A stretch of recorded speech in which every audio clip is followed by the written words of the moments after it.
Hi, good morning. Welcome back to the series of all about English. இந்த press the flesh அப்படின்னு ஒரு இடியம் ஒன்று இருக்கு.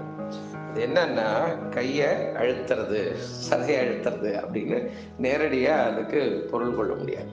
இது யாருக்கு சொல்றாங்க அப்படின்னா பெரும்பாலும் செலிபிரிட்டிக்கு, பிரபல்யமாக இருப்பவர்கள், பர்டிகுலர்லி பாலிட்டிஷியன்ஸ், அரசியல்வாதிகள், இவர்களை குறிக்கின்ற பொழுது இந்த வார்த்தை வரும். When the political leaders arrive at the venue of meetings, they press the flesh.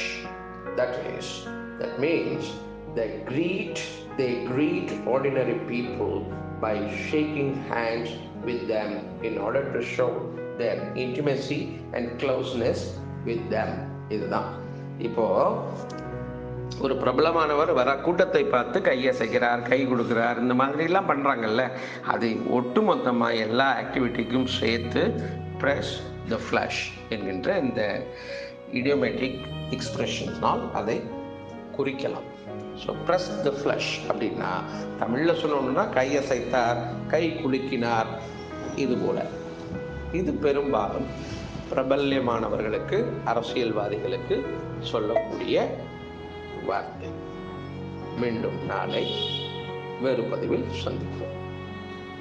நன்றி, வணக்கம்.